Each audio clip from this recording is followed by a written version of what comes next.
Hiji dua tiga empat lima.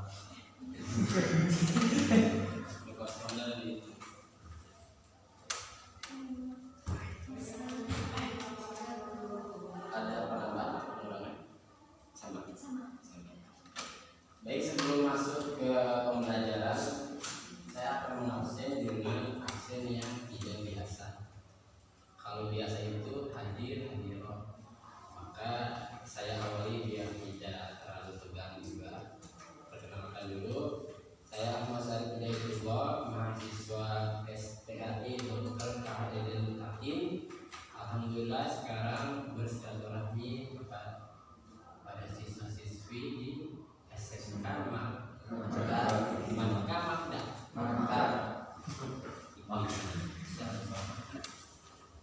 Hari ini akan mengabsen 18 siswa-siswi, dan nanti cara menjawabnya itu bukan hadir dengan menjawab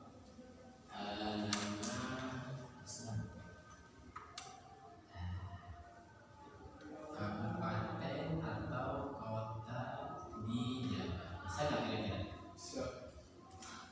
Berapa ini bisa lah sampai. Karena di Jawa itu lebih dari 20 kota atau kabupaten. Jadi misalkan permainan seperti itu, Purwakarta masuk kabupaten atau kota? Masih banyak kabupaten-kabupaten yang lain yang nanti Bapak minta setiap dipanggil namanya menunjukkan kabupaten, tapi bukan Purwakarta. Purwakarta nama sendiri. Oke, jadi mengerti? Siap.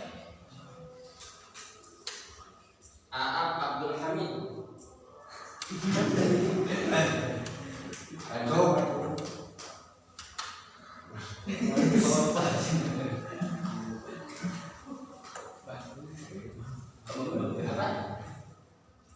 Mau nyebutin kabupaten kota mana di Jawa Barat? Ya,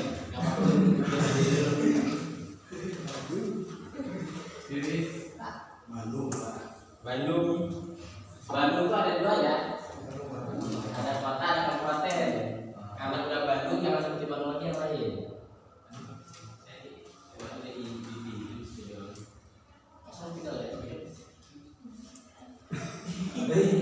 Nggak ada. Boleh. Kemarin itu bisa di pengajian di pinjaman kelas Bandung ya. Oke. Bandung Bogor, jangan sebutin lagi. Abdul Aziz.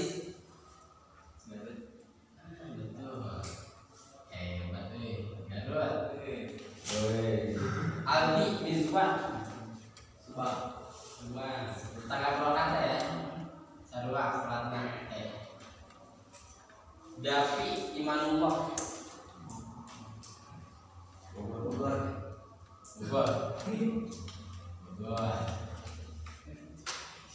Kabarnya itu nomor waktu ini. Dipa Alfianullah. Cirebon.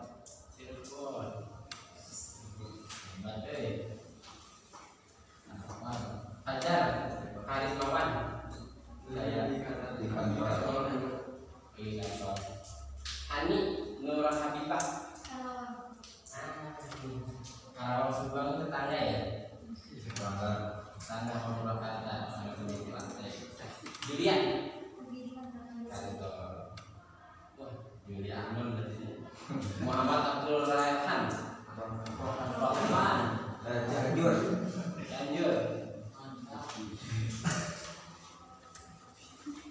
Ini terlalu gampang ya. Muhammad Ihsanuddin. Apanya banyak? Ada pinjaman dari teman-temannya dia sudah sakit apa kabarnya? Sakit tapi ayu. Kalau sakit ayu di sini. Setahu saya sakit itu S, kalau S I, kalau ayu itu kan keterangan. Teman-teman dekatnya udah ada pinjaman belum? Apa Ihsan kebiasaan itu di sini? Oke, Muhammad Iqbaluddin. Di jalan. Hampir sama nih kesannya. Saya. Sama-sama Muhammad.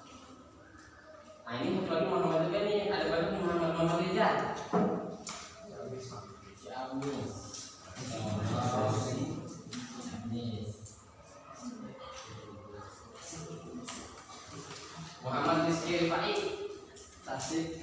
Tasik Malaya. Tasik juga ada 2 ya? Iya. Kabupaten dan kota. Oke. Nah. Muhammad Soleh Nursyidi, Sukabumi.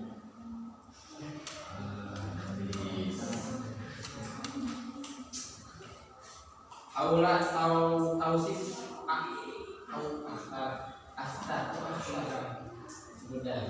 suka tahu ya. Kayaknya paling pintar suka tahu. Rijal. Depok. Iya, Depok masih masuk.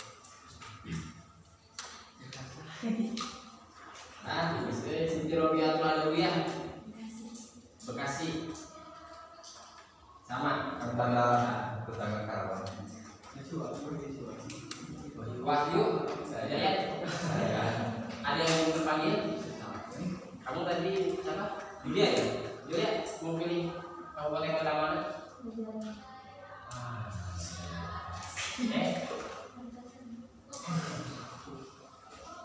Sebelum kita masuk ke pembelajaran, clear ya. Sudah biasa speaking? Biasa speaking ya? Sering ya? Speaking apa yang biasa dipakai di kelas? Akan tembak ke. Jadi selain itu yang konsentrasi boleh warna. Ya, tepuk ya, tepuk udah. Pagi siang sore udah. Ya. Kalau udah semua speaking banyak. Itu speakingnya. Kalau konsentrasi itu melihat gerakan tubuh bapak saya atau mendengar apa yang saya ucapkan, konsentrasi. Mendengar. Berarti jangan bergerak tubuh ya. Pembelajaran akan dimulai apabila semua bisa konsentrasi. Konsentrasi dulu ya. Konsentrasi. Kalau nggak konsen jauh. Mungkin buat konsentrasi. Oke, siap. Bapak minta contoh ya. Tangannya ke depan. Contoh. Ini benar. Antara gerak tubuh sama ucapan saya serupa. Tangan ke depan. Oke, tangan ke depan. Tangan ke samping. Tangan ke bawah. Oke. 2 tangan ke atas. Oke. Tangannya diputar. Putar terus, putar. Stop. Putar lagi, putar, stop. Iya, sudah hebat. Masih ya, tangan di atas 2 terus. Ya, diputar sambil refleksi. Putar, stop. Diputar gak keras, stop. Diputar lagi, putar, stop.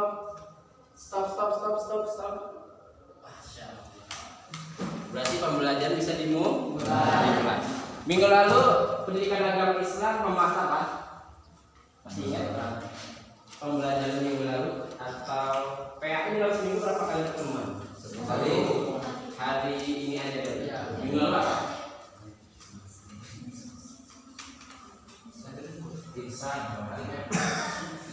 Ihsan. Oh, bukan ihsan. Ya. Oh, kita mau ihsan. Ihsan ya. Saya kira ini hanya pengulangan saja, karena sudah kelas 12 ya. 12 itu sudah melewati 10, 11 yang biasa sudah sering mengulang pembelajaran tentang asmaul husna. Asmaul sudah tamat ya? Sebenarnya tamat dibahas dari kelas 10, 11. Tapi kelas 10, 11 sempat dibahas kan? Sebagian asmaul husna seluruhnya. Sebagian. Kalau ini kira-kira sempat terbahas belum? Pil sering.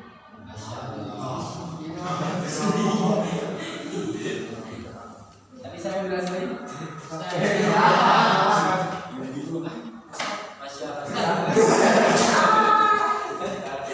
Tadi yang bilang sering, mau enggak? Tadi saya menyesuaikan. Sepemahaman al-wakil yang dipelajari bagi apa itu al-wakil?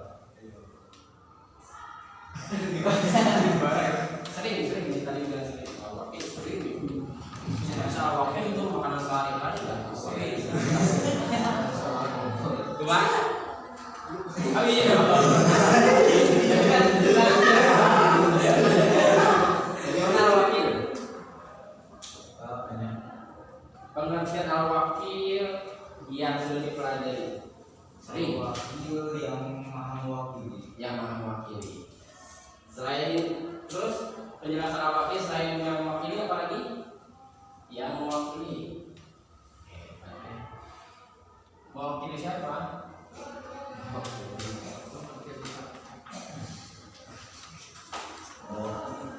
Yang mewakili siapa? Yang mewakili saya. Al-wakil yang maha mewakili. Jadi Allah Subhanahu wa taala itu memiliki 99 nama yang bisa dipelajari oleh manusia. Kira dari 99 bisa yang senantiasa tergambar atau terlihat dalam kehidupan sehari itu Allah Maha yang terlihat. Kan cara kita mengimani itu dengan mengenal sifat-sifat nama beliau yang baik. Atau setiap kali terlihat, oh Allah Subhanahu wa taala ini kenapa seperti ini? Karena ada di dunia sifatnya. Apa kira-kira yang senantiasa sebelum masuk awal ke nanti? Ayat 99 Rahman sama Rahim. Masih Maha penyayang. Manusia kira-kira terbatas ya pengasih penyayangnya? Terbatas. Maha pengasihnya terbatas, maha penyayang terbatas. 99 itu apabila di copy paste terhadap manusia, pasti manusia menemui batas. Baik itu pemaaf, pemurah dan sebagainya. Pemberi ada satu. Pemberi. Ketika orang tua kita, saudara atau ya kawan diminta, saya minta tolong dong 10.000 dikasih hari pertama. Pemberi. Pengen mengamalkan sifat Allah Subhanahu wa taala pemberi. Hari kedua saya minta lagi 10.000 dikasih. Mungkin di hari ketiga nggak dikasih lagi. Mental wae. Menemui batas, memberi semua. Mau memberi, maaf dan sebagainya. Yang tadi sudah dijawab itu Allah Subhanahu wa taala memiliki sifat al-wakil yang mewakili. Jadi ada kisah tentang al-wakil ini, tentang perang Badar. Ada ingat kisah perang Badar? Benar. Ini sangat nampak sifat Allah Subhanahu wa taala ini. Ini lawan dari perang Uhud. Maksudnya kebalikan dari perang Uhud.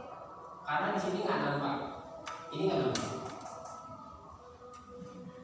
Bukan Allah mampu. Cuma di sini ada satu peristiwa yang membuat Allah Subhanahu wa taala tidak nampak di perang Uhud. Apa di perang Badar yang mewakili sifat Allah Subhanahu wa taala? Bagaimana? Yang pernah dibaca bukunya, diceritakan oleh ustaz-ustaz di pondok pesantren. Kira-kira apa tentang perang Badar yang diingat? Perang Badar. Perang pertama ini. Biasanya, mohon maaf itu. Kita terbiasa pendidikan SD, SMP itu, Islam itu selalu berkaitan dengan seperti ini. Sama, saya juga ketika SD, SMP, dahulu SMA juga sama. Jadi seolah-olah Islam itu ada dalam perangan, ada tidak. Lalu diceritain perang Badar, perang Uhud, perang Khandaq, perang Khaibah, semua perang-perang yang Rasulullah ikuti. Tentang al-wakil ini perang Badar yang nampak Allah Subhanahu wa taala membantu pasukan Rasulullah SAW yang hanya berdua berapa? Ada dua versi ya. Kalau saya selalu menyatakan dua-duanya. Cari aman.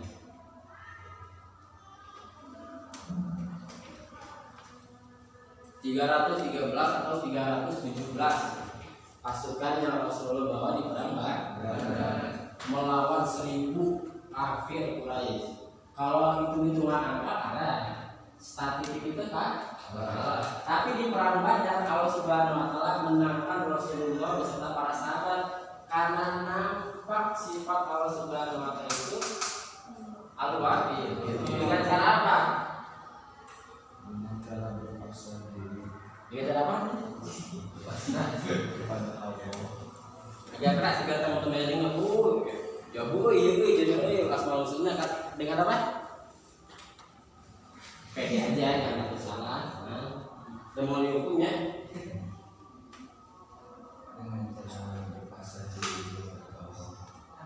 berpasrah diri terhadap, ya salah satunya itu Rasulullah kalau sudah melihat jumlah yang tidak seimbang ini, tidak serta merta Allah Subhanahu wa taala menolong, tapi Rasulullah pun berdoa meminta pertolongan Allah Subhanahu wa taala. Maka ketika di perang Badar Allah Subhanahu wa taala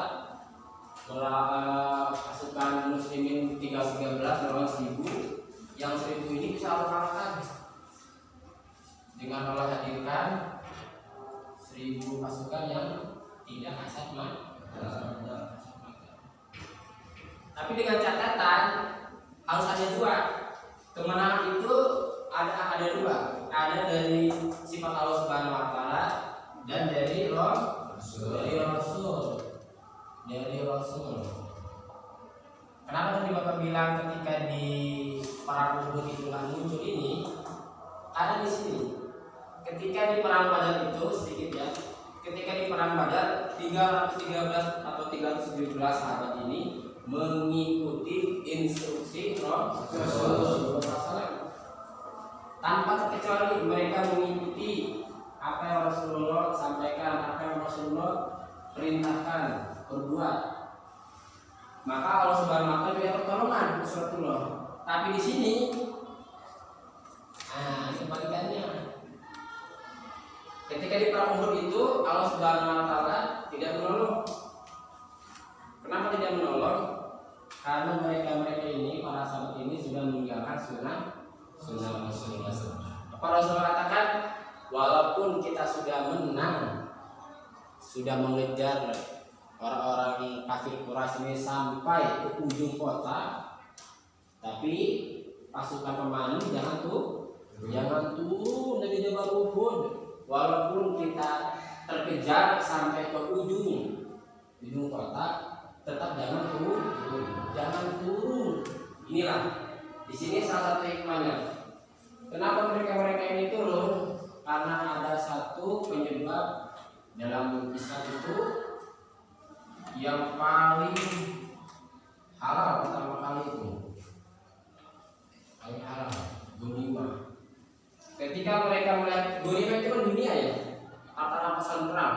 Gak mungkin mereka berlari itu budaknya di bawah, baju besinya, peralatannya semua ditinggalkan situ. Karena Allah Subhanahu wa taala uji dengan dunia dan mereka ini meninggalkan sunnah Rasul, maka nusratullah yang tadinya di perang Badar turun, di perang Uhud tidak turun. Kira-kira hikmahnya apa yang bisa diambil dari perang Badar, perang Uhud tentang sifat al-wakil yang tadi saya libatkan dengan 25 kata rampasan perang atau paling halal nomor 1 dalam Islam. Hikmahnya apa kira-kira yang bisa diambil dari peserta didik, dari teman-teman semua?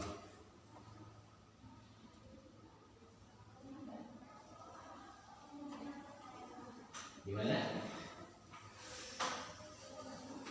Allah tolong di perang Badar, tapi Allah tidak tolong di perang Uhud karena meninggalkan sunnah Rasulullah dan adanya dunia itu ghanimah, maka bercerai-berai sunnah Rasulullah sehingga menerima kekalahan. Apa kira-kira ibrah pelajaran yang bisa diambil untuk kita ikuti, kita terapkan dalam kehidupan sehari-hari saat ini? Jadi, Ibu Saudara,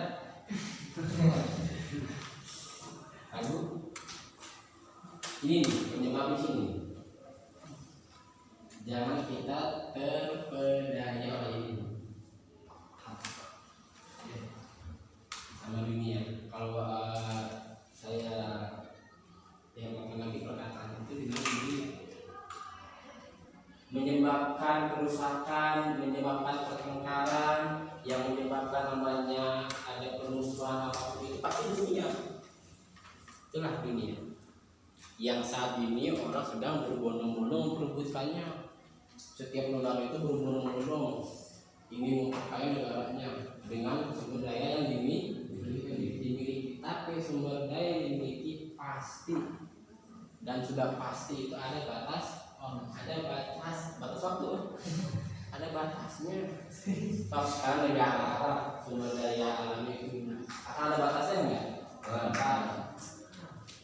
Negara yang dulu yang mohon maaf juga tumbuh-tumbuh, kering kerontang, jauh dari namanya itu kekayaan, sekarang ya mereka berlomba-lomba dalam membangun rumah, dia berlomba-lomba dalam rumah. Bukan hanya rumah, pencakar langit, gunung-gunung tinggi. Ya, selalu tegak jadi membangun rumah betul. Karena itu awalnya dulu kecil dulu kan desainnya kecil dulu.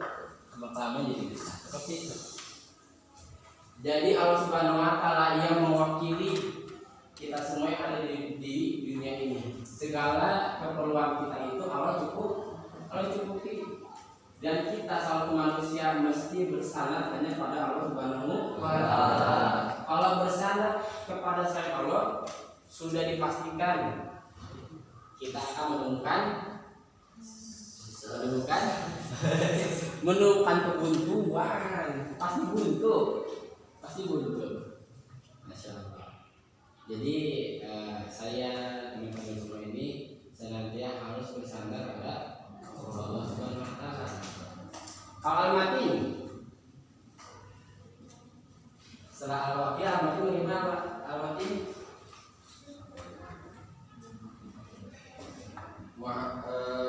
Siti Robiat Badawiyah bagaimana al-mati yang sudah dipelajari kelas 10-11? Siti al-mati. Jadi kalau dari laki-laki sudah ada yang mewakili menjawab, sekarang perempuan anak Pak, kalau di rumah laki-laki dulu itu belum ada. Ya coba amati semuanya mondok apa umum kalian juga yang mondok banyaknya mondok atau umum? Di mondok sini kan sudah ahlinya semua berarti. Amati lupa masalah yang membantu memang sebenarnya tahu memang nanti itu susah ya kapan kan itu tadi Pak tadi saya ngomong itu kan dia nggak keluar. Amati yang masih ingat kelas 10-11 amati yang mana?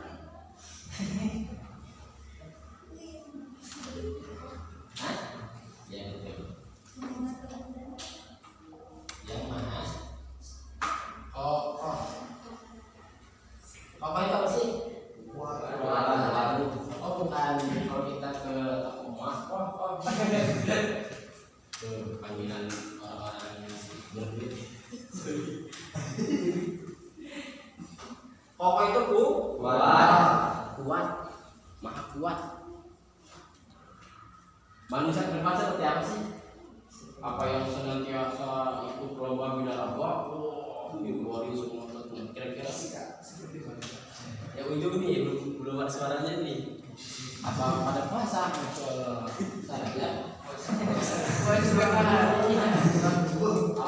Rabbi badal. Ada yang nonton orang ngawang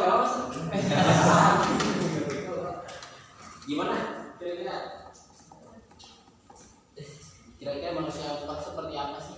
Yang ada di manusia yang kokoh, yang kuat, yang terkuat yang ada di benak teman-teman kira-kira seperti apa? Ya, seperti apa? Bersikap sabar.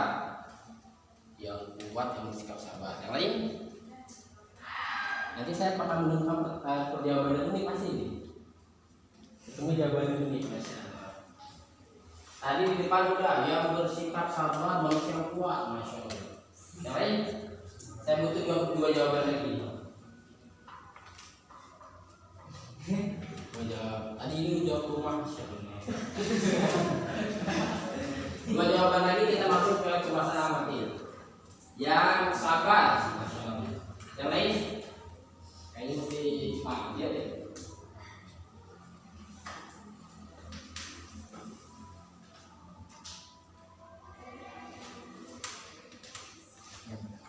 Saja Karismawan.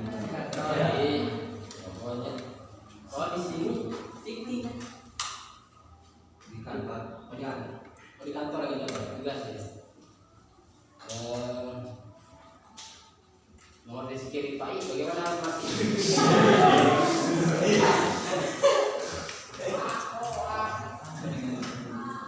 Ajengan ya? Ajengan Iya Pak. Ayo betul ya, silakan bagaimana? Jadi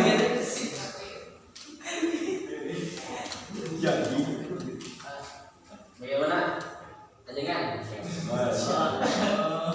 Jadi kelas ini senantiasa saling mendoakan ya. Iya. itu wajib. Cuma sulit kalau di sini bilang Habib, susah. Biasa itu di Pasar Rebo ada ya, banyak. Walaupun belum tentu, mungkin dia hanya Arab sendiri. Bagaimana? Al-Fatih bagaimana? Seperti orang-orang Palestina. Ini beliau ini senantiasa melibatkan konteks yang nyata saat ini. Bagaimana Palestina? Free Palestina. Ini berarti saya ikut ke ini kota ikut aksi. Bagaimana? Di rumah ke gurunya seperti Palestina kan saya bilang ini Palestina. Kita bahas sedikit tentang negeri para anbiya. Silakan. Yang tadi disebutkan itu negeri para anbiya. Setuju nggak Palestina negeri para anbiya? Sangat setuju. Ahli sejarah sepakat Palestina itu negeri para anbiya. Kayaknya ada sedikit yang diceritakan nih. Bagaimana? Kaitkan Al-Mahdi dengan Palestina. Di sini banyak hubungan. Tawadunya. Nah, tawadu itu? Tawadu itu benar jawab betul. Kalau yang agak nyontek itu tawadu, ketawa kan duduk. Cara mewadui tawadu. Pak, menurut sendiri banyak. Ayo Palestina, bagaimana Palestina? Apa mau diubah bahasa Palestina? Yang maha kokoh. Jadi manusia itu sekuat apapun dia pasti ada namanya ragu. Dalam satu keterangan itu betul. Manusia kuat itu bukan dia yang bisa mengangkat ribuan atau berapa kilo. Pernah lihat di kampung di sayap sana itu banyak orang-orang pada ngangkat gas di kampung. Nggak cuma satu, beberapa gitu. Karena kita usianya bukan muda, udah usia 10 masih kuat. Nah, timbullah beberapa pasangan terduga kayaknya itu orang kuat. Karena dalam satu keterangan itu orang kuat bukan seperti itu. Tadi yang sabar juga betul. Ternyata kebalikan orang kuat saat ini itu bukan dia yang bisa mengangkat beban berapa kilo atau kali kilo di pundaknya, tapi yang sepele mana? Dia yang mampu mengangkat derajat orang lain. Masya Allah. Mengangkat derajat orang betul itu. Walaupun saya nggak rasa, tapi itu sangat betul, nggak bisa dimungkin itu betul banget. Tapi dia yang mampu mengangkat kedua senjata kakinya mengangkat Palestina kuat. Karena perlu perjuangan ya kira-kira. Perlu perjuangan ke majelis ilmu, ke masjid, ke tempat-tempat yang baik, itu perlu perjuangan. Tanpa izin pertolongan Allah Subhanahu wa taala, ya kan mampu. Saya itu berapa bulan lalu ketika masih di rumah itu, orang-orang rumah itu banyak yang rumahnya itu berdekatan dengan masjid. Kanan, kiri, depan, belakang, ketika ada dikumandangkan, pasti dia mendengar. Kalau menurut jarak, pasti dia bisa melangkahkan ke masjid. Kalau menurut jarak, ternyata apa? Allah tidak kehendaki dia untuk mampu melangkah. Ternyata orang yang jauh bukan dengan dia naik kendaraan, malah berjalan kaki, karena dia tahu keutamaan. Dengan dia berjalan kaki ke masjid ilmu, berjalan kaki ke rumah Allah Subhanahu wa taala, Allah akan mudahkan langkah kakinya menuju surga. Itu berarti orang-orang yang dekat masjid yang tadi, dekat masjid, dekat majelis ilmu, Allah tidak kehendaki karena apa? Karena masih banyak minyak dunia yang mengikat dia susah. Kalau misalnya Allah kehendaki itu pasti kan juga kemudahan. Jadi tentang Al-Matin yang maha kokoh, yang maha kuat, yang maha perkasa ini sudah pasti. Dalam Islam itu kita mengenal satu sosok yang tidak terkalahkan. Saya karena memang senang dengan kisah, pasti akan dibahas dengan kisah-kisah.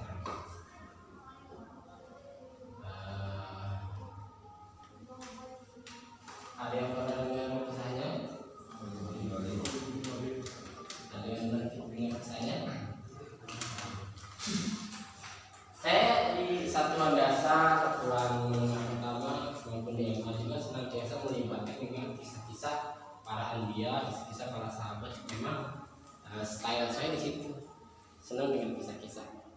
Karena dengan kisah-kisah itu kita bisa mengungkap kebenaran dengan catatan gitu juga. Nggak cuma berhenti satu buku, dilibatkan dengan buku-buku yang lain.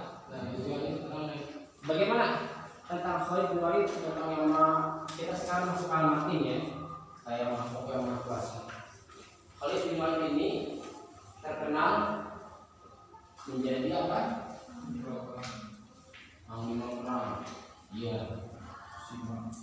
Sima. Jenderal ya. Jenderal terkuat. Bahkan dalam catatan sejarah itu belum pernah kalah, sekalipun belum pernah kalah. Tapi ada satu keinginan yang beliau inginkan, tapi Allah Subhanahu wa taala tidak berikan. Kenapa Khalid bin Walid tidak pernah terkalahkan?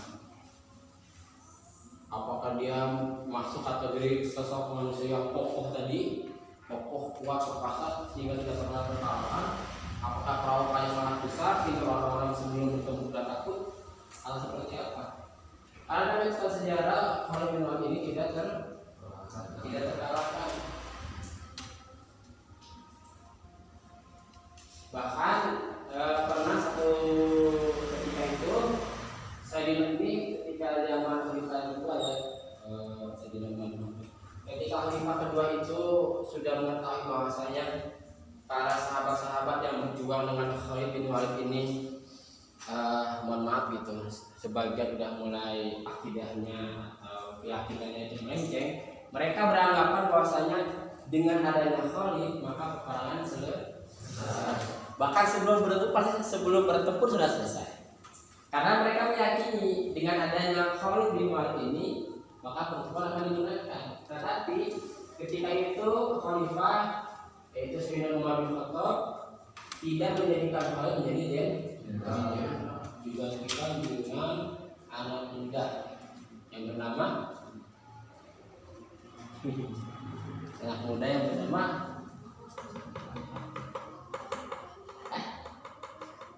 sekian anak muda semuanya 18 tahun.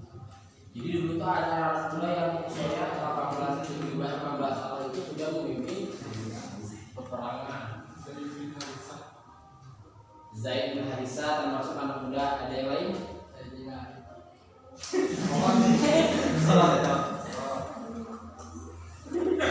Bintang Ali, masya Allah.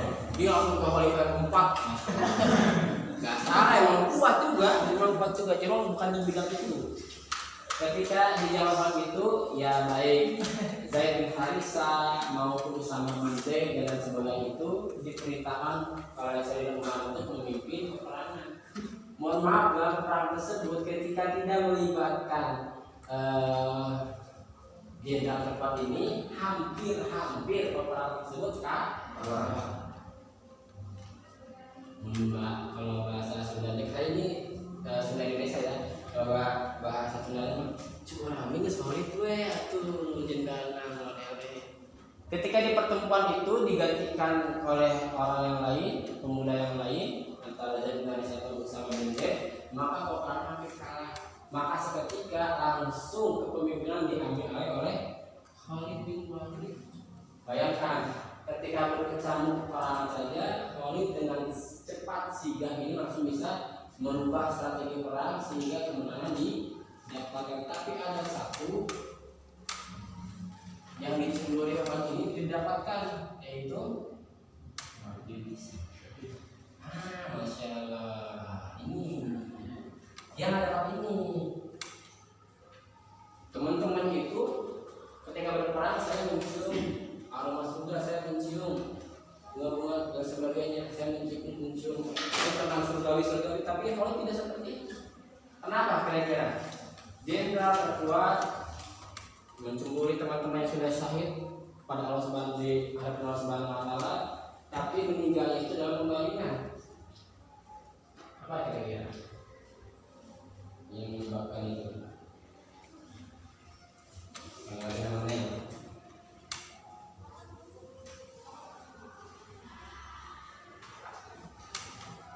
Abdul Aziz. Ujung ya? Iya. Bagaimana Abdul Aziz? Jadi kalau sehari-hari benernya apa? Aziz. Jangan, boleh ya? Ayo saat itu, nggak boleh ya? Nggak boleh. Itu kalau sebagai Abdul. Itu banyak itu ketika berada itu ada beberapa kawan-kawan yang nama keduanya itu sifat Allah Subhanahu wa Ta'ala. Tapi ketika dipanggil dalam seharian, Rahman, Rahman. Memang kita ini kan sebenarnya yang singkat-singkat. Man. Tengah-tengah, Rahman, nanti pakai Abdul Aziz. Bagaimana?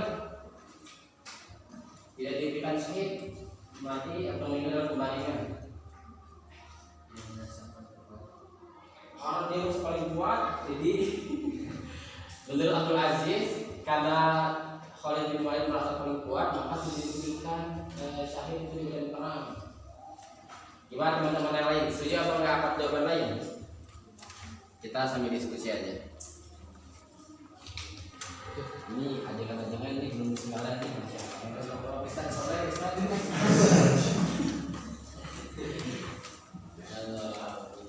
Gimana? Nanti sebelum kita masuk ke keterangan Rasulullah.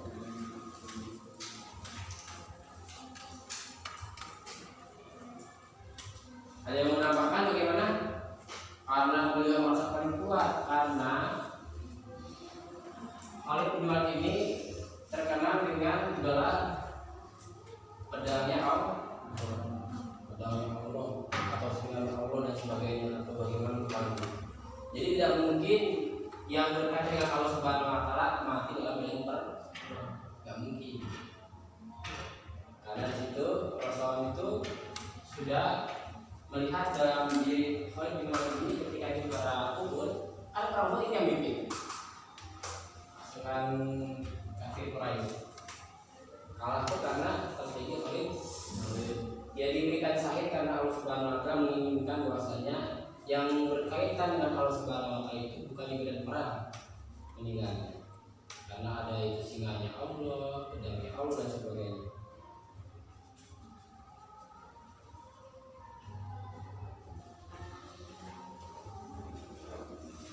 Kita masuk ke asesmen ya.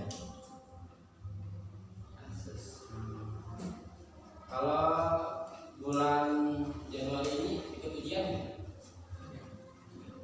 Ujian mana nanti? April.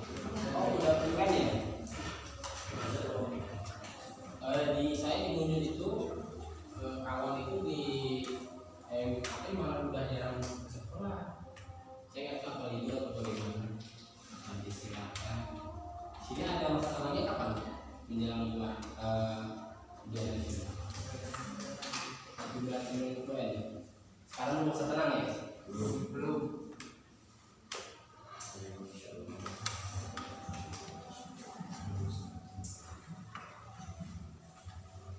Kita masuk ke sifat wajib.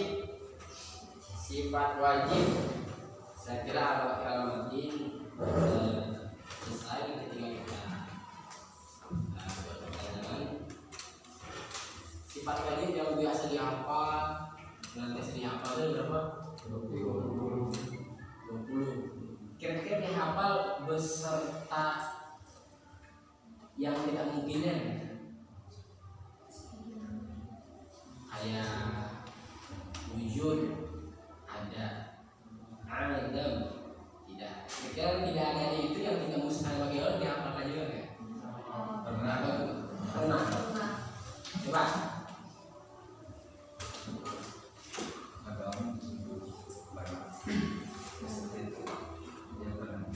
Sampai 20 ya.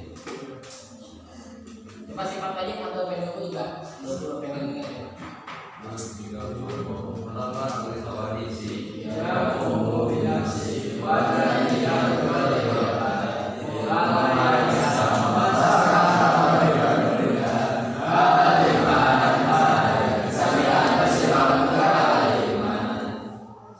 Satu nada ya.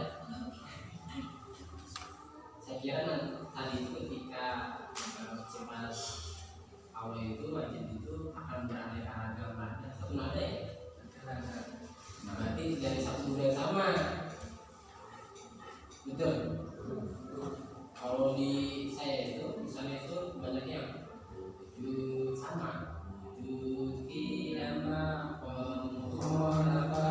Itu biasa itu ketika saya masih kecil sampai SMP juga masih anak-anak itu menjalankan seperti itu. Nah, jawaban yang beraneka yang ada di rumah itu di sini dapatnya di kampung Pondok Umur. Kebetulan alhamdulillah saya udah rumah tangga.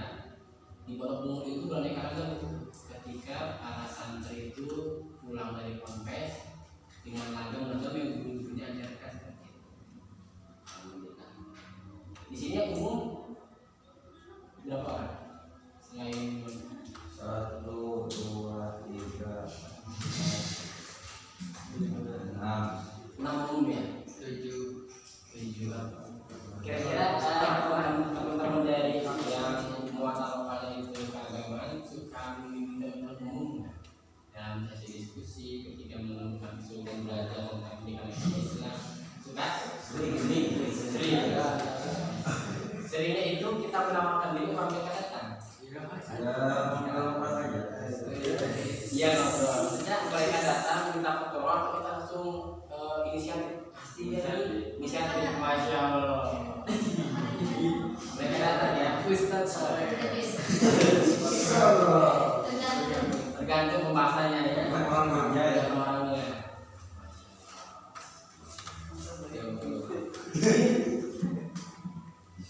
Oke, kita masuk ke karena ini akidah akhlak.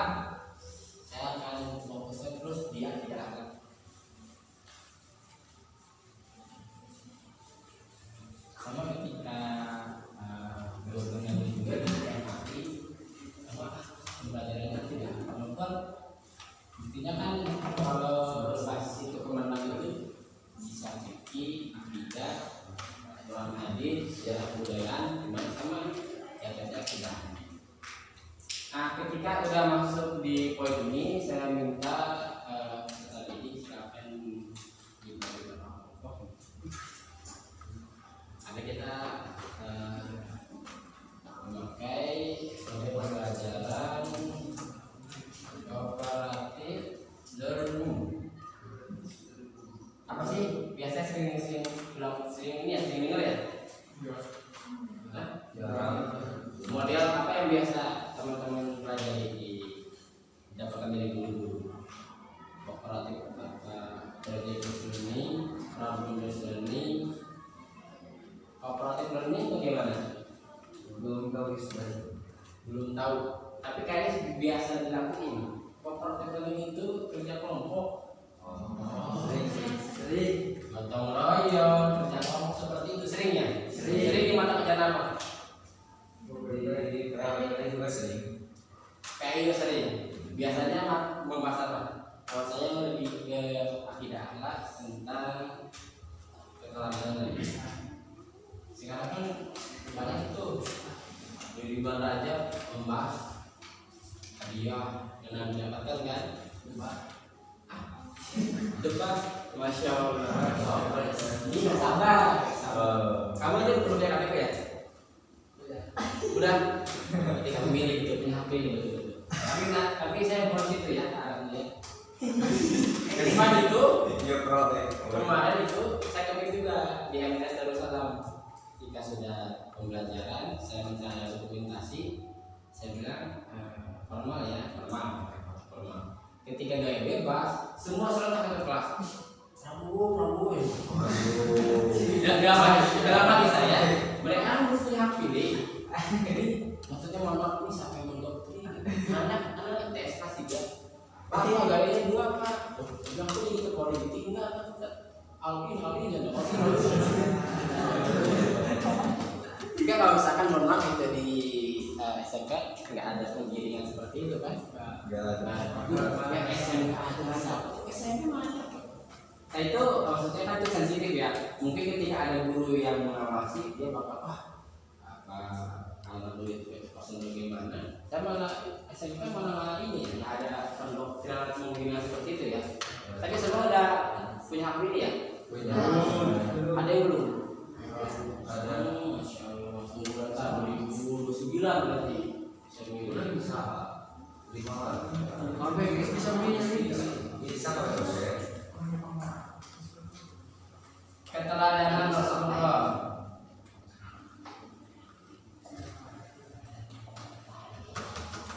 Tadi kita sudah membahas tentang Allah Subhanahu wa taala. Sekarang fokus ke manusia yang Allah Subhanahu wa taala turunkan ke bumi yang namanya sampai saat ini itu harum wangi dan sangat indah mendapatkan. Kita akan membahas tentang Rasulullah SAW. Ada yang kenal Rasulullah? Ada yang kenal? Kamu ibu di atas. Kenapa? Saya suka kaget tuh. Saya bilang mau saya keluar saya itu cuma namanya doang. Rasulullah ya.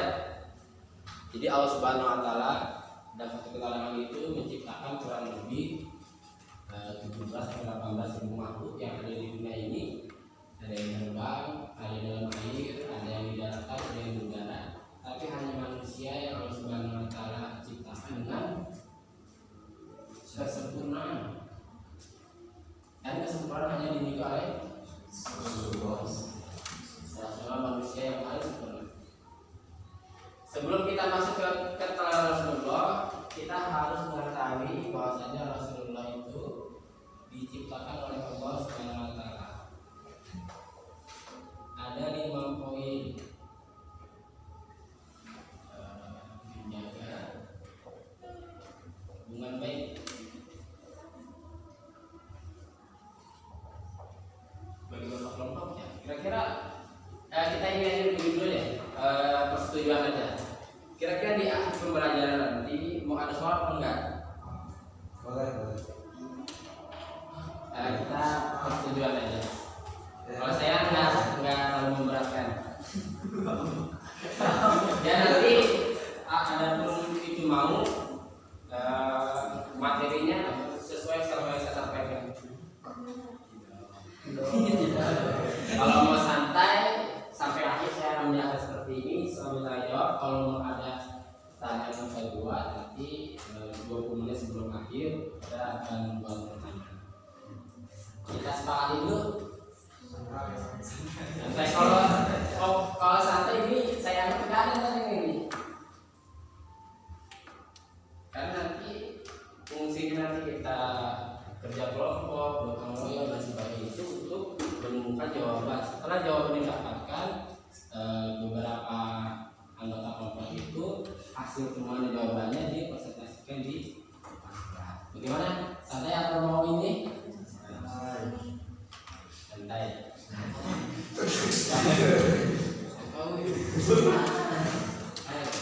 Sip. Oke, kalau yang bersepakat ya. Nanti saya jadi mudah ketika menjelaskan kepada guru pelajaran.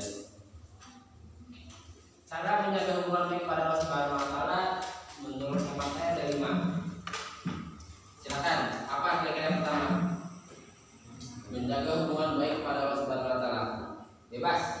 Jawab dulu aja.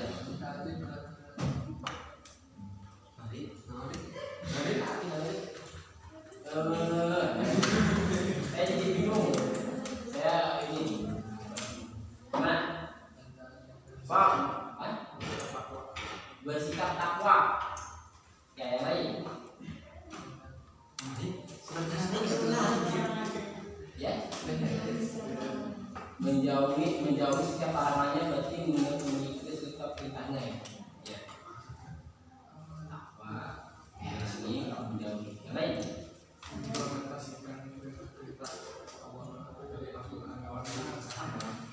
Melaksanakan perintah Subhanahu Wa Taala lewat aturan kehidupan sehari-hari.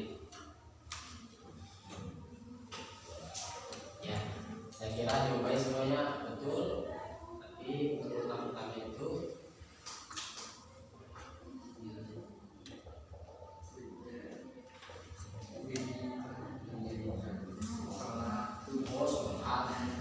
Pak, kamu masuk kamu berapa waktu lagi tuh? 5. Dulunya 10. Kira-kira kalau kasih 50 kuat nggak? Saya mau bersekupi dengan masyarakat 5 waktu ya. Sepakat kan 5 waktu? Sepakat. Saya khawatir. Karena memang pada praktek di lapangan ada yang 4 waktu. Dijauhin. Ada yang 3 waktu. Bahkan sampai mohon maaf 12. Tapi insya Allah kalau saya pribadi senantiasa teman-teman di sini pasti waktu kan? Gampang kan tuh? Karena ada mohon maaf saudara kita di tetap saya bilang saudara karena saudara manusia ya, sama manusia. Ada beberapa pergerakan yang Islam itu memang dia tidak seperti yang pada umumnya dia akan lebih. Nah, itu menurut saya ibadahnya sudah tidak sesuai dengan tuntunan. Kita yang merasa seperti itu di lapangan segera cepat-cepat menarik tangannya kepada jalan itu. Bukan dimarahin, macam nanti bukan 30 juz ditambahin ayatnya. Begitu pun sama. Nah, saudara semanusia dengan mereka ini kita boleh tahu itu di lapangannya ada, praktek di lapangannya ada. Ya, dan mereka kalau misalkan di dalam Islam marah, saya juga Islam. Memang maaf praktek ibadahnya ini jauh dari seperti yang umumnya kita kalau kita itu memang waktu subuh, zuhur, asar, maghrib. Jadi dalam waktu ini ada berapa rakaat? Total keseluruhan 17. Wajib ya? Wajib. Semua 17 kali dalam satu hari minta apa? Minta banyak rezeki. Kayaknya lagi kebutuhan ini nih. Insyaallah. Realistis saja betul. 17 kali minta rezeki yang lain. Diampuni dosa, Allah. Jika ada pada saya juga. Kalau saya hanya menyembah Allah juga loh. Diampuni dosa, meminta rezeki 17 kali teman-teman semua menghadap Allah Subhanahu Wa Taala, bukan setahun, bukan 2 tahun, bukan ada yang 80 tahun, masih dalam sehari wajib itu 17 kali minta apa kira-kira? Sering dibaca. Selamat hidup, keselamatan hidup. Ya, terus yang lain. Ridho Allah. 17 kali dibaca, ada ridho Allahnya? Ada. Di kalimat yang mana? Itu wajib atau sunnah? Itu sunnah. Wajib. Oh yang wajib. Soalnya sebagian saudara kita nggak pakai itu. Suratul ladzina an'amta 'alaihim ghairil maghdubi 'alaihim waladdallin.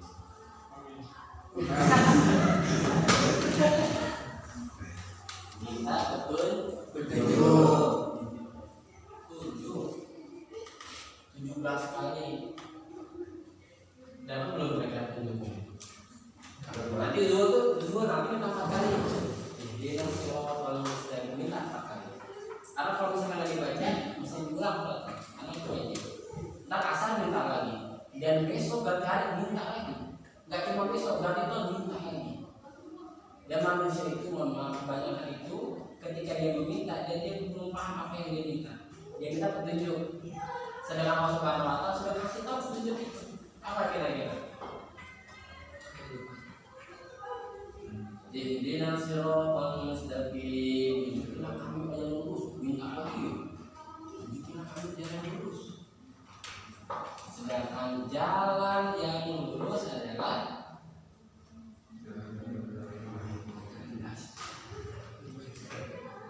jalan Islam. Jalan Islam. Insyaallah.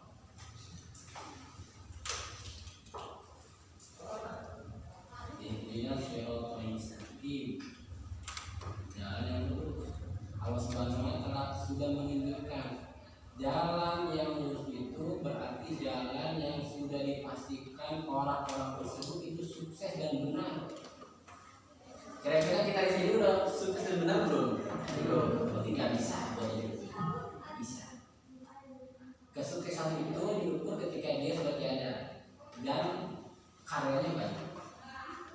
Mereka ini adalah siapa? Minan nabiyyin wasiddiqin wasyuhada'i wassolihin. Sudah dijamin Pak ini. Sudah dijamin. Kita menuju tempat ini insya Allah. Kehidupan para anbiya, orang soleh, orang siddiq, orang syuhada itu sudah pasti dia sukses. Apapun ketika dia menghadap Allah Subhanahu wa Ta'ala dalam keadaan sakit, dalam keadaan peperangan, dalam keadaan dia sedang bekerja, itu pasti sukses. Karena mereka inilah orang-orang di luar dari para anbiya ini yang sudah diberikan ridho Allah Subhanahu wa Ta'ala. Setelah kita menjaga hubungan baik dengan mendirikan sholat, yang kedua apa?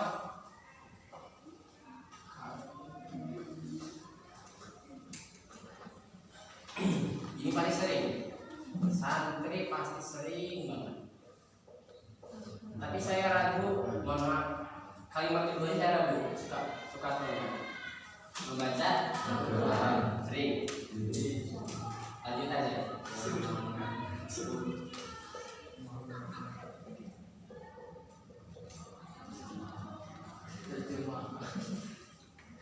Terjemahan dibaca nggak?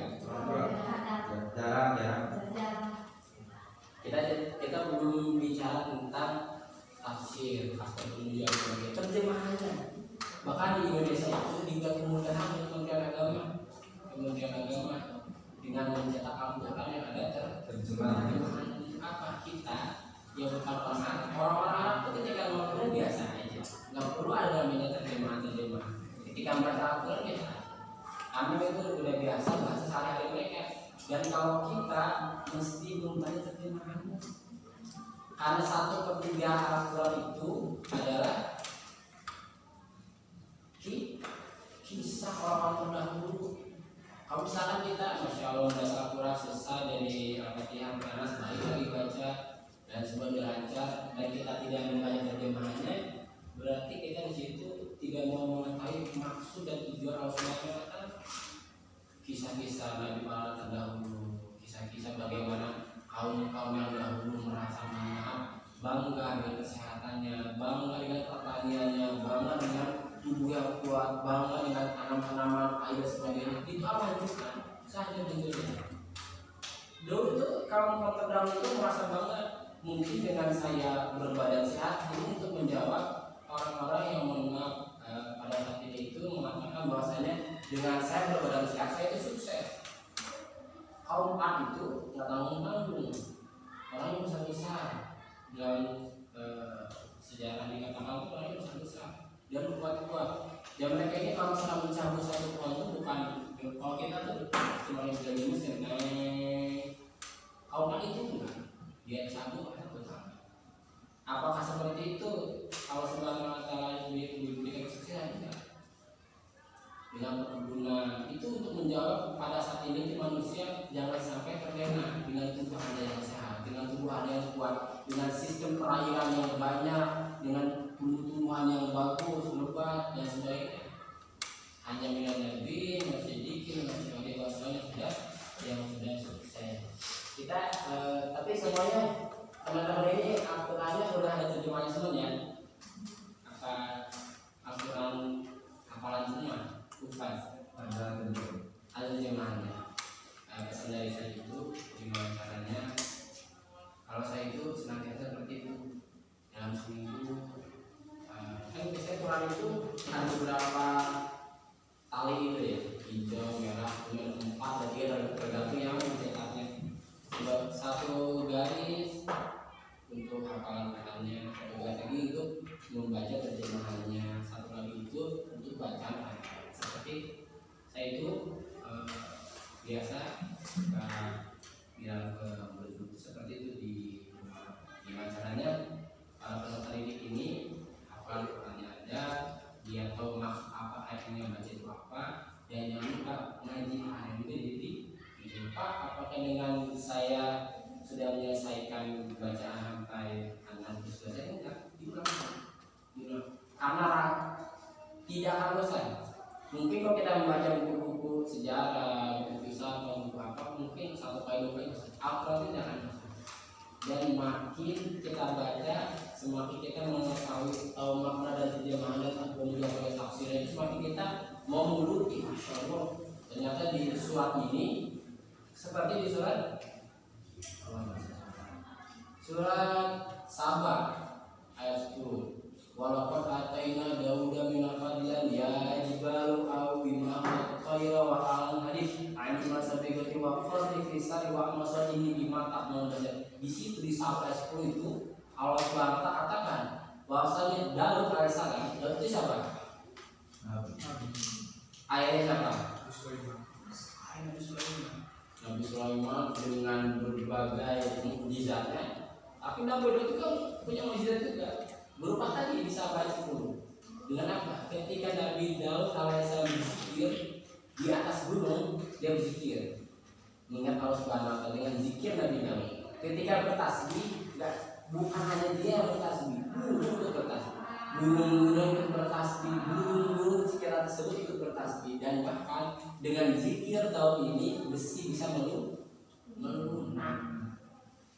Besi bisa melunak. Yang saat ini benda terkeras seperti itu, ada batu besi itu, dia yang ada pandang itu bisa melunak dengan zikir Nabi. Itulah mukjizat yang Allah Subhanahu wa Ta'ala yang Nabi Daud alaihissalam. Dengan perantara tersebutlah penghidupan Nabi Daud bisa tertopang sehari dengan membuat baju-baju besi, pakaian kehidupan sehari-hari. Yang ketiga apa? Setelah kita membaca Al-Quran terjemahannya, yang ketiga memperbanyak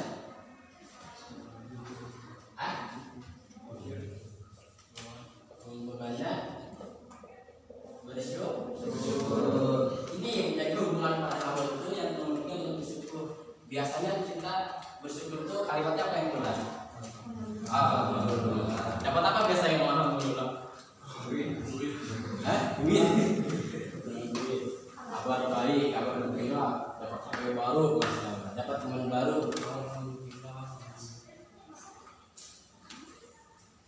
Jadi kalau misalkan kita bersyukur, Allah Subhanahu wa Ta'ala akan tambah nikmat tersebut. Dengan kita mengingkari bersyukurnya kurang, banyak mengeluh saja, hidupnya mengeluh terus, kehidupannya banyak mengeluh, maka dia ini sudah jauh dari Allah Subhanahu wa Ta'ala. Bagaimana caranya? Dia tersyukur kan sekali ulang tuh. Di pesantren, dia sekali ulang tentang kayak syukur. Tapi aku mengampuni dan mengampuni. Kalau ingin aku, dan Allah itu sangat pedih kepada orang-orang yang tidak mau bersyukur. Ingat berkaitan dengan rukun iman nomor 6. Apa itu? Dan jadi ada para ahli itu, ahli Quran itu mengatakan ibadah yang tertinggi itu, mohon maaf bagi sebagian orang itu mungkin haji, dengan berpulang dari Mukarramah dengan Nawar, lalu apakah itu ibadah yang tinggi? Kalau ibadah tertinggi seperti itu hanya sebagian orang yang bisa. Bukan itu. Kira-kira apa? Ibadah tertinggi umat Islam itu apa? Apa yang berkaitan dengan rukun iman? Ridho atas ketetapan yang Allah Subhanahu wa taala berikan, itu tertinggi. Itu paling tinggi. Allah Subhanahu wa taala berikan kehidupan saat ini, alhamdulillah, diberikan kemudahan bersyukur, diberikan kesulitan untuk yang tidak mengeluh bersama. Seperti itu ibadah tertinggi. Ridho atas ketetapan Allah Subhanahu wa taala. Biasanya ridho itu berkaitan dengan senang-senang aja. Ketika ridho senang aja, alhamdulillah, iya usaha saya, usaha orang tua saya, usaha kakak saya, saudara saya. Tapi ketika Allah uji dengan musibah, masalah, kehilangan atau apa, dia mulai itu lupa kodar modal. Tapi ketika dia mampu mengendalikan dirinya ketika marah, maka pesan Rasulullah itu di antara 9 pesan Rasulullah itu berlaku adil atau bersikap adil lah dalam keadaan senang maupun berlaku adil. Ketika kita senang kita mampu berlaku adil, berlaku adil. Ketika kita sedang marah pun mesti berlaku adil. Ada yang keluar dari ucapan kita dan tidak mungkin bisa terulang, bisa kita ambil lagi. Sudah keluar nih satu ucapan, mohon maaf itu yang betul, bisa lah ditarik lagi. Tidak akan bisa ditarik lagi, tapi ucapan tersebut membekas pada orang yang mendengar. Kalau yang buruk ya membekas pada orang yang mendengar. Dan itu untuk menghapusnya tergantung orang tersebut. Dia sudah mengisahkan dirinya pada orang tersebut. Itu nama dia bersyukur. Yang keempat apa? Yang keempat,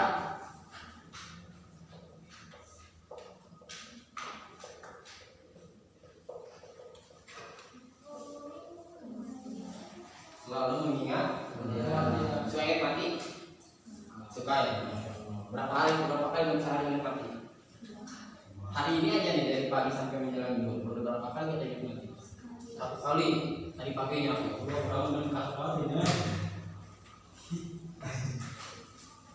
Jujur, dalam 1 hari biasanya kita suka ingat mati nggak?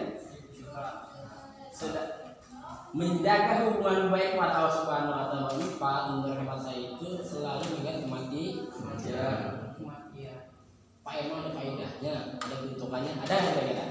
Ada, mungkin nggak ada. Apa kira-kira ada? Karena tadi itu tidak ada soal yang signifikan, maka saya bakal masuk ke sesi diskusi. Kira-kira apa? Fadilah keutamaan kita mengingat selalu kematian. Saya nggak mau fadilah dia, saya silakan aja. Selalu mengingat kematian apa kira-kira? Selalu mengingat Allah. Selalu mengingat Allah. Yang lain kita masih tidak akan ya. Terus yang lain menasihati dalam kata jawabannya bagus, lebih berhati-hati dalam bertindak.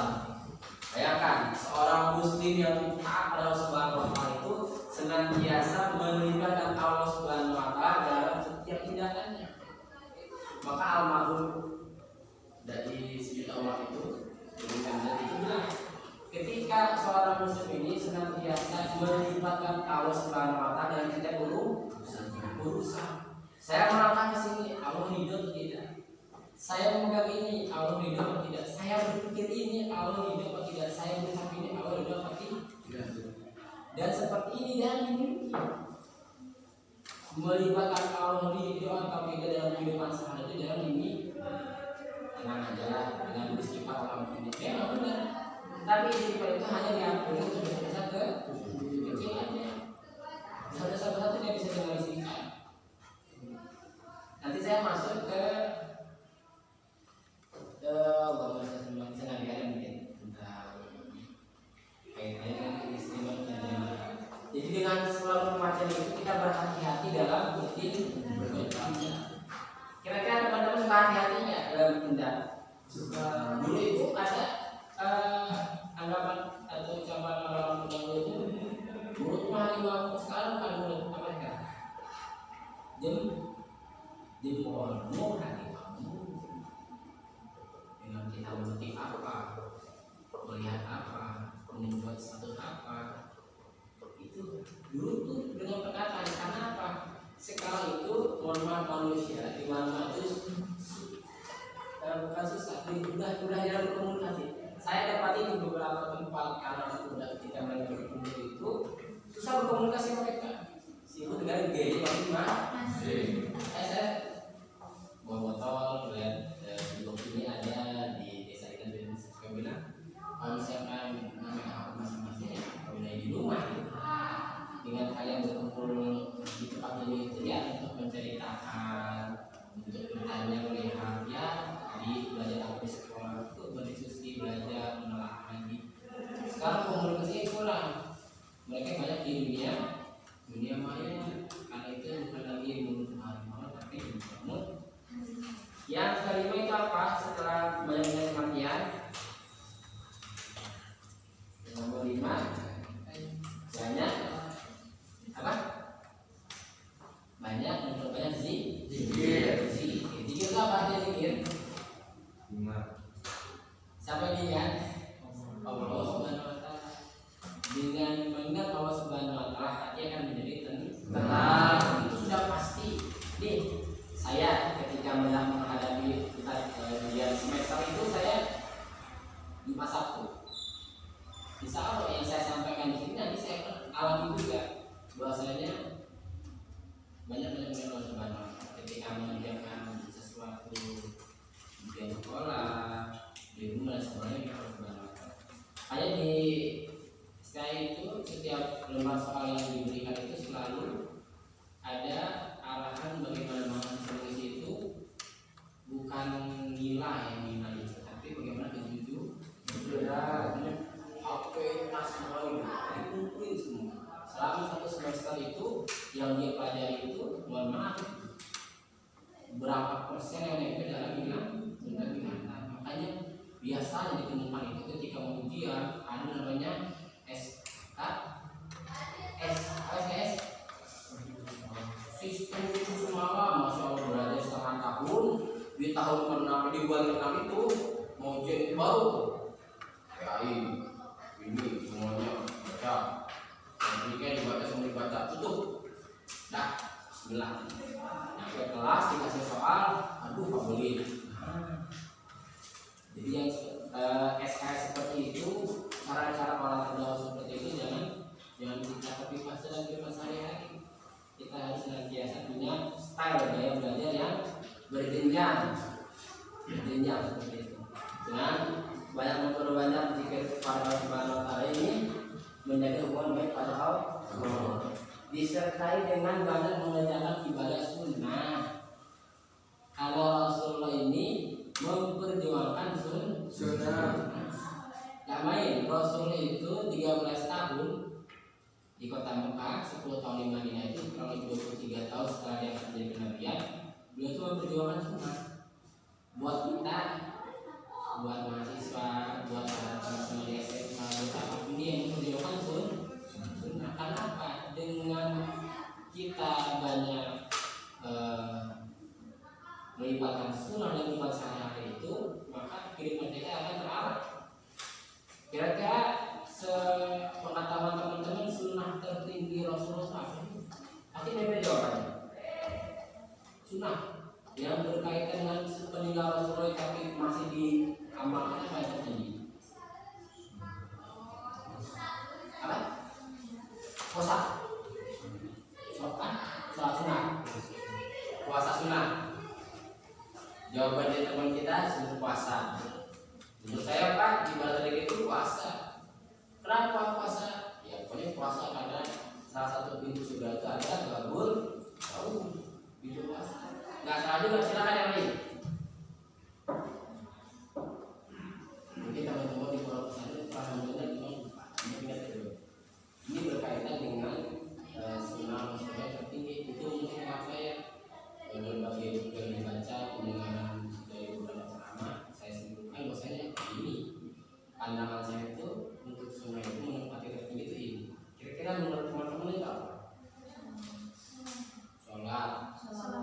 Sholawat.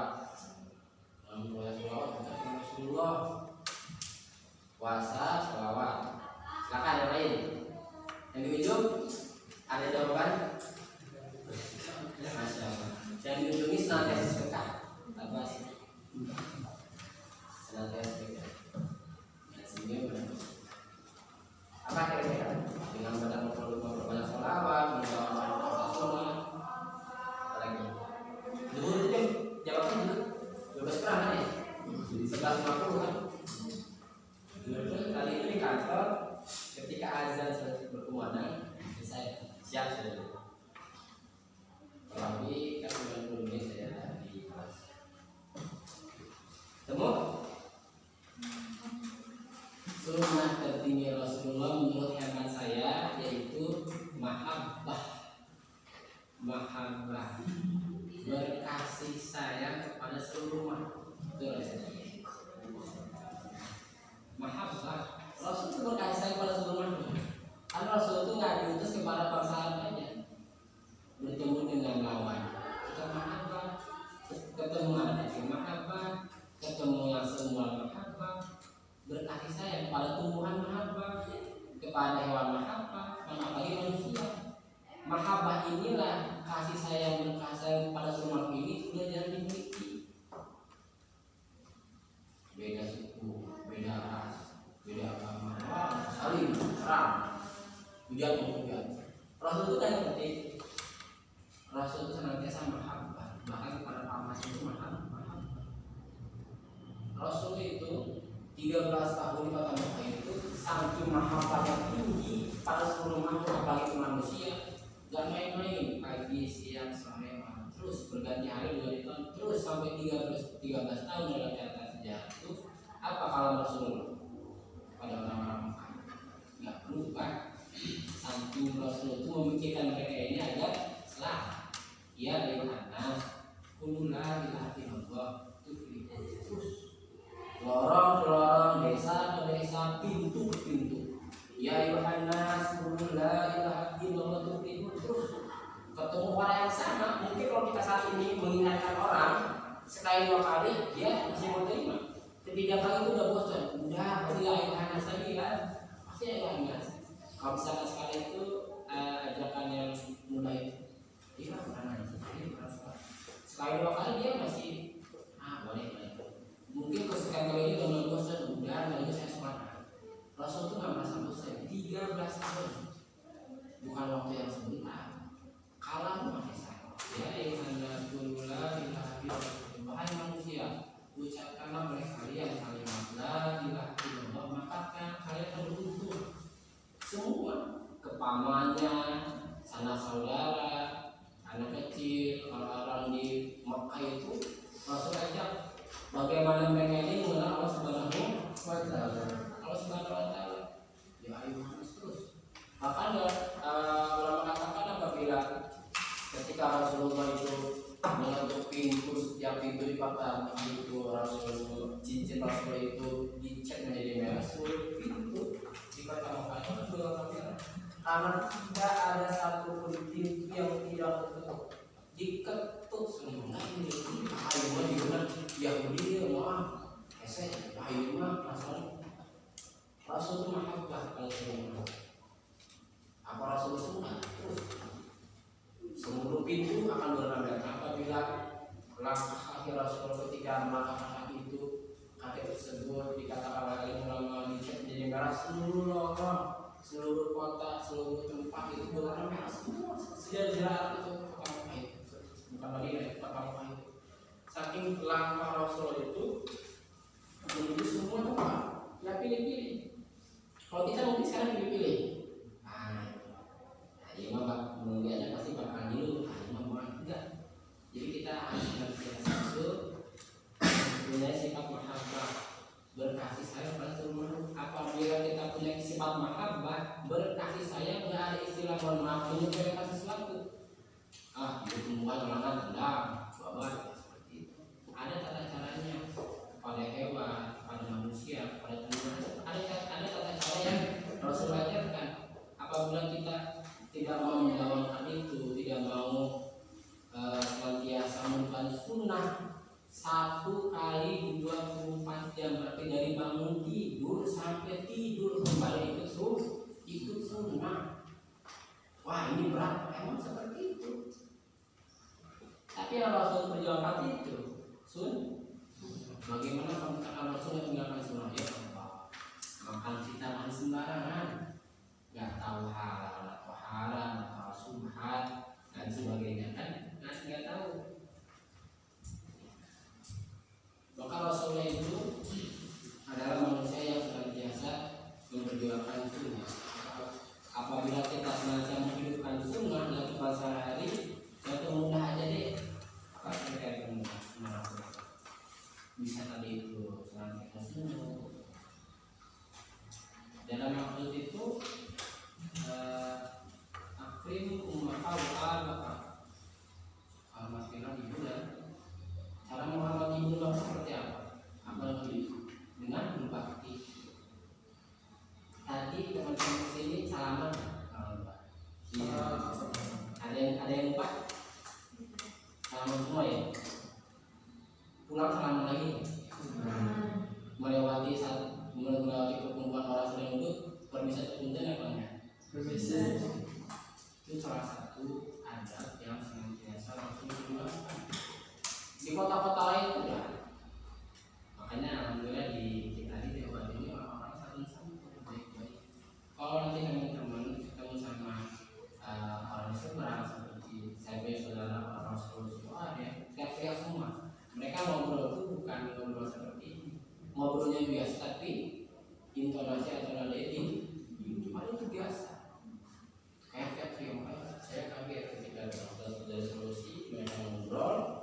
Saya kira lagi berantem. Saya tanyain, tunggu apa ini? Oh, ayo ngobrol biasa.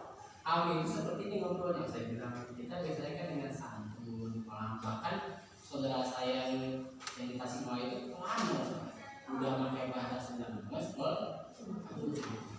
Saya mohon maaf yang dari sininya sebenarnya lama di Purwakarta, cuma karena lahir di Jakarta itu bisa sebenarnya Sunda itu bisa, cuma bentukan Sunda yang di rumahan apabila dibawa di kampung istri di Pondok Bungur nggak laku. Saya tak begitu karena sedikit cerita, karena itu rumah itu ada nenek tua, karena saya itu bentukan Sunda perumahan itu nggak bisa membedakan seumuran yang di bawah yang lebih tua.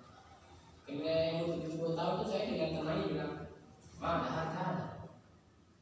Itu terdengar oleh ibu saya, "Aduh, abang, yang ngomong seperti itu, abang lebih baik pakai bahasa Indonesia, cari aman." Tetap saya juga sampai saat ini belajar bahasa Sunda, makanya oleh keluarga istri itu senantiasa disindir, jangan cuma mau wanita Sundanya, tapi juga harus tahu bahasa. Ibadah sunnah masuk ke keteladanan Nabi Muhammad SAW berupa kejujuran dan kasih sayang. Rasul itu ketika di keluarganya senantiasa menunjukkan rasa kasih sayang itu dengan cara apa? Di sini yang usia juga pada besar masih suka dicium orang tua kan? Oh, malu loh mesti gede ya. Saya itu sampai sekarang usia umur 30 ini masih ya? Itu sebenarnya mungkin untuk orang-orang apalagi di umum daripada itu gengsinya mau buat apa tuh? Saya itu di mana aja? Di rumah, mau di umum, mau ketika orang tua berangkat ke sekolah, saya biasa. Orang tua itu bilang, dan itu yang ditinggalkan untuk apa untuk saya ketika mendidik nanti anak-anak seperti itu. Itu untuk menanamkan apa? Kedekatan antara kita dengan anak sekarang. Itu mohon maaf, saya itu masih mengalami kedekatan dengan orang tua dengan hanya ngobrol. Anak laki-laki ini atau perempuan, ngobrol sama orang tua.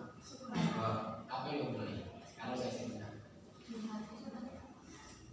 tentang sekolah, pelajaran, tentang karir, tentang kepribadian, tentang masa depan. Hal-hal seperti itu mohon maaf gitu. Kenapa hari ini banyak anak muda jarang berkomunikasi dia itu menunggu, baik ibu maupun bapak itu menunggu. Entah dia yang membuat, kita yang ngomong.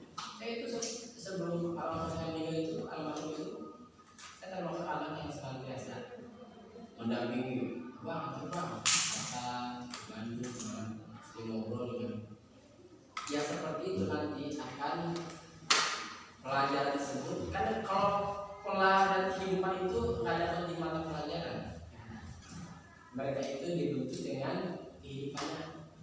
Syukur-syukur ketika kita bercerita, mereka bercerita itu kita menemukan problem yang sama, kita bisa menemukan solusi. Karena sekarang itu mohon maaf, karena sekarang mungkin anak zaman sekarang itu seperti itu. Ketika menemukan satu permasalahan itu bingung, pusing. Orang dulu enggak. Lain-lain 10 tahun itu gimana caranya itu kata nyerah, kata tidak, kata give up, enggak keluar dari sana. Dia senantiasa mencari solusi.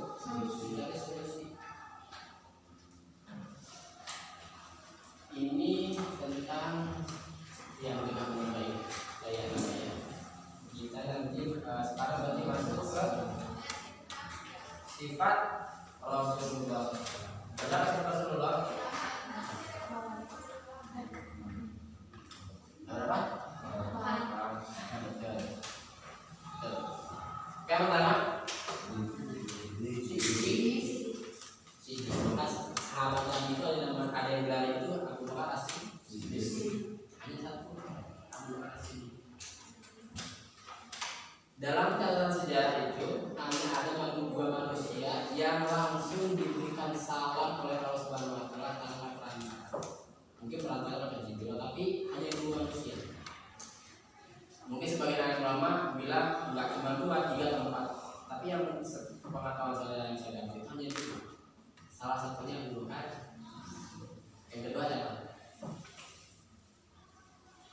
2 orang ini yang ketika di awal Islam membersamai Nabi habis-habisan harta diri waktu untuk agama. Siapa yang lebih baik? Orang terdekat beliau istri beliau. Kita tahu sebelum menikah dengan Nabi, orang-orang itu banyak yang menghina Nabi, walaupun mohon maaf statusnya sudah nyata. Orang itu kadang tahu hartanya, kedudukannya sangat tinggi di Jazirah Arab. Tapi Allah Subhanahu Wa Taala takdirkan itu dengan Nabi Muhammad SAW. Orang yang habis-habisan untuk agama 2 orang ini, baik Abu Bakar As-Siddiq dan Khadijah Al-Kubra ini, mendapatkan salam langsung dari dari Allah Subhanahu Wa Taala. Dari Allah Subhanahu Wa Taala hanya 2 itu. Karena 2 ini habis-habisan, nggak cuma hartanya, dirinya. Bahkan ada satu ungkapan Sayyidatina Khadijah yang terkenal bagaimana, apabila harta sudah habis, tapi kalau perjuangan dakwah masih terus berlanjut, apabila kamu menemui satu kesulitan atau menemui satu tempat lain itu menemui harus dengan penyeberangan jembatan, maka jadilah kuburanku, jadikan tulang belulang menjadi jembatan. Saking segitunya Khadijah Al-Kubra. Ini yang tidak diberikan perempuan saat ini. Wah, boro-boro ini.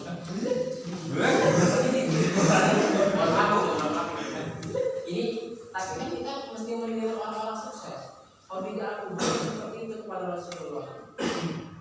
Misalkan nanti di kemudian hari gitu kan, mereka akan perempuan syukur-syukur ketika sudah berumah tangga nanti seperti itu. Jangan kamu sepanjang dulu. Kemudian saya tira duluan, balik kedua saya ini ada. Masing-masing meninggal, cari lagi yang lain seperti itu. Umumnya seperti itu. Tapi kalau itu sampai menunjukkan seperti itu, karena perjuangan Nabi itu bukan main-main. Nabi itu diberikan usia hanya 63 tahun, tapi tugasnya sembuh. Dulu Nabi terdahulu itu hanya untuk kaumnya saja. Nabi itu untuk kaumnya saja. Tadi yang bilang Palestina dari para Nabi hanya untuk kaum saja. Hanya Nabi Muhammad usianya hanya 63, tugasnya sembuh. Dahulu ratusan tahun, ribuan tahun hanya untuk kaumnya saja. Cuma keistimewaan umat akhir zaman umat Nabi Muhammad itu adalah apa? Tidak akan dimasukkan para anbiya atau umat terdahulu sebelum umat Nabi Muhammad dimasukkan terlebih dahulu. Maka Rasul itu menunggu kita di setiap perjalanan hidup. Kita sekarang ada di alam mana? Dunia ada di mana?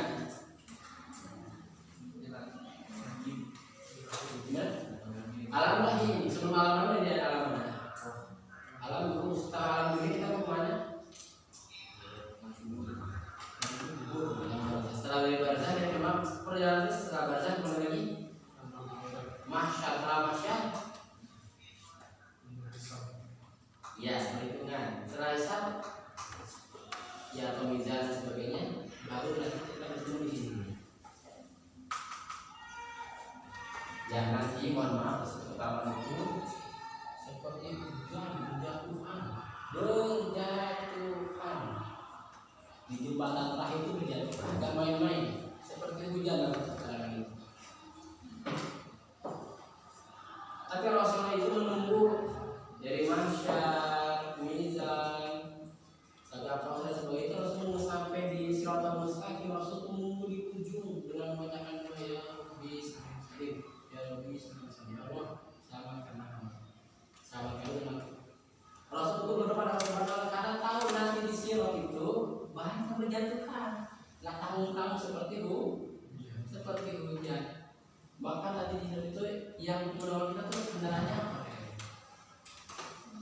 Kendaraan yang menolong kita sini itu apa?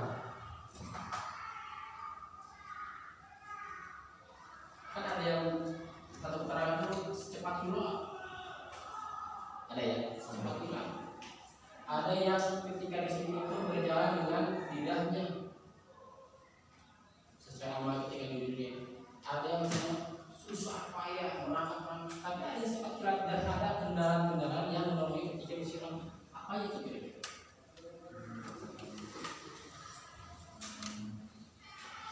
Biasa diskusi kan sama guru ya misalnya biasa vertikal thinking itu udah biasa. Apa kira-kira yang menolong kita di sirat nanti?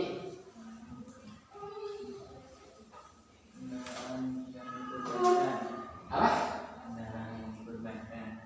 Ya, salah satu keterangan itu yang berbahan-bahan. Nanti itu lidah ya. Yang lain. Tapi saya ingin membahas di sini.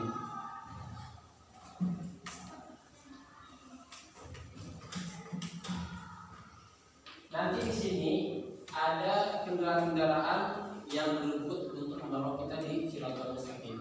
Salah satunya itu adalah innama ya'muru masajidallah man amana billahi wal yawmil akhir. Pertama itu surat yang ketika di Quran itu diawali dengan tidak membaca bismillah. Apa itu? Taubat. Innama ya'muru masajidallahi man amana billahi wal yawmil akhir. Masjid. Di situ kalimatnya masjid. Salah satu yang akan menolong masjid. Jadi jangan, apalagi pemuda. Saya itu termasuk orang yang sedang berpergian. Biar apa? Salah satu keuntungan di sini. Banyak tempat-tempat yang dipakai sujud nanti ketika di dunia. Mudah-mudahan satu keterangan yang senantiasa didengar itu ketika nanti di saat itu menolong. Di kampung yang naik masjid sama istiqomah itu di waktu situ senantiasa memulai ibadah sholat itu, senantiasa sholat. Kira-kira sering sholat safar ya? Pak, kamu udah di perjalanan kan isinya perjalanan. Senantiasa menjalankan sholat safar ya? Apa belum pernah sholat safar? Sholat safar itu bagusnya dikerjakan di masjid. Ketika kedatangan ke kampung, ketika kepulangan ke kampung. Pergi nih, kita mau pergi nih safar, berangkat dari masjid yang kita tinggali itu kampung, berangkat ke masjid yang kita tuju, sholat lagi sama. Kalau ke masjid udah amalan. Dari yang masih ke masjid. Ini semangat seperti ini yang saya dan teman-teman juga di kampung juga lagi senantiasa membuat satu jaringan dengan kawan-kawan Ustaz di Pondok Umum itu, bagaimana antara pemuda-pemudi ini tidak ada jarak dengan masjid. Apa kira-kira yang membuat para pemuda-pemudi ini ada jarak dengan masjid?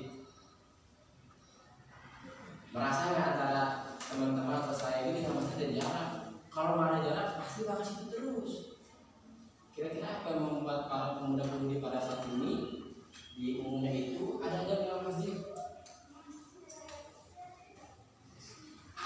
Kira-kira apa? Pak, ada tayamum, ada jarak 5 waktu ke masjid, alhamdulillah. Tapi dengan catatan pernah nggak 40 hari tidak terpidana betul ikhram atau bulan imam situ. Nanti nyatanya terangkat lagi ketika orang senantiasa berjamaah di masjid dan lain sebagainya selama 40 hari itu, kata Rasul itu akan diberikan keuntungan salah satunya itu akan dijauhkan dari neraka dan dijauhkan dari sifat munafik. Munafik itu ngeri. Kalau misalkan ketemu musuh itu gampang, itu musuh saya. Munafik itu yang dari musuh dalam sering.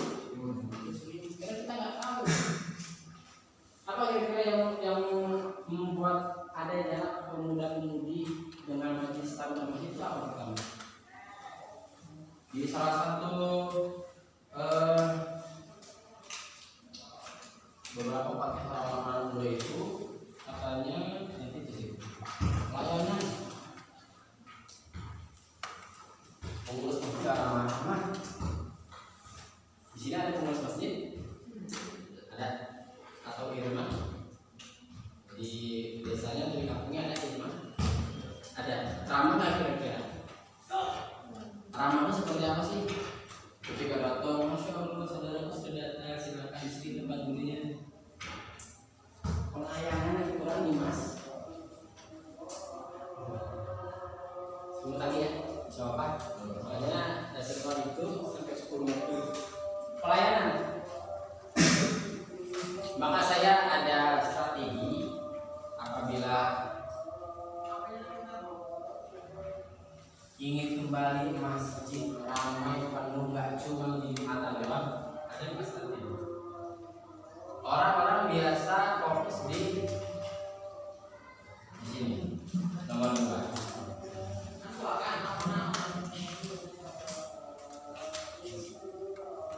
Di nomor 2 kalimat tahu belajar mengajar senantiasa di nomor 2, tapi dia lupa masih ada 3 lagi menurut strategi yang saya dapatkan dan saya pelajari. Nah, itu soal kita senantiasa ini kan kalimat tahu senantiasa ya di kampung di desa ini.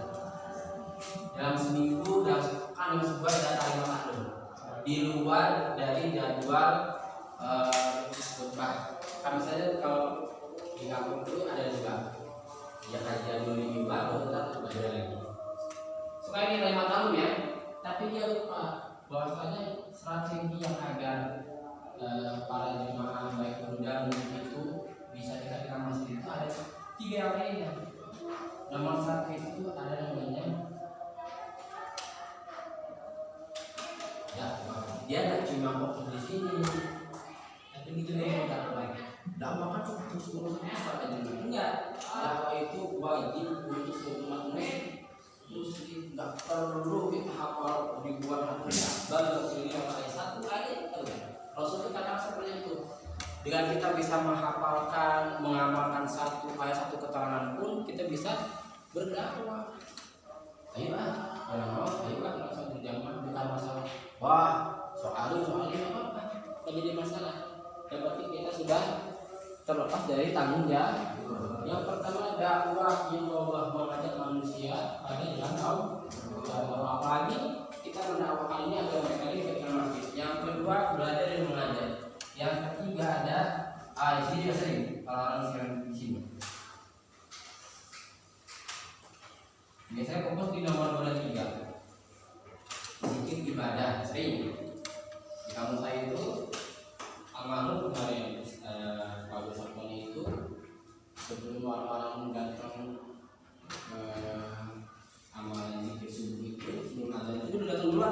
Pak Guru imam seperti itu. Ini sering beribadah. Taklim wa ta'lum beribadah sering dilakukan di masjid kita. Cuma nomor 1 dan nomor 4 ini kadang dilupa.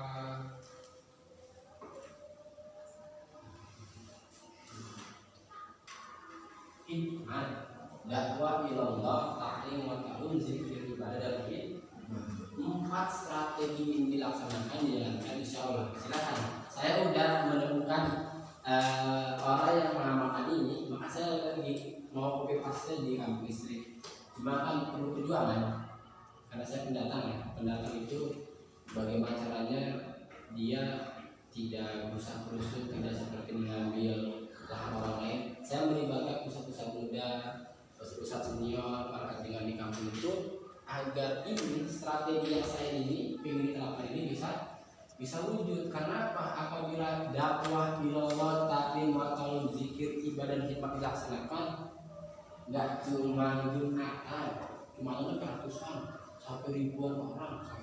Sampai di kampung saya itu penumpang itu lagi perluasan masjid, nggak cukup itu ketika kajian sudah dimulai di mimbar sampai khotib naik ke mau masalah itu sampai nggak mulai itu dimain lagi dibangun. 4 ini apabila dilaksanakan belajar, tapi perlu perjuangan belajar kita agar apa? Kira-kira senang nggak kalau masjidnya rame? Senang banget, saya itu di Tangerang, di Jakarta dulu menemukan beberapa tempat yang menghidupkan Pak Amal ini ramai terus masjidnya. Nggak cuma 1 waktu, 5 waktu ya Allah. Saya tanya beberapa pengurus masjidnya. Makanya di sini pentingnya namanya Dewan Kemakmuran Masjid itu bukan hanya nama, tapi juga dia tahu fungsi dan tujuan masjid didirikan, fungsi dan tujuan dia ditunjuk menjadi pengurus, agar bagaimana masjid tersebut tidak hanya dipakai untuk taklim wa ta'lum, jika ibadah saja.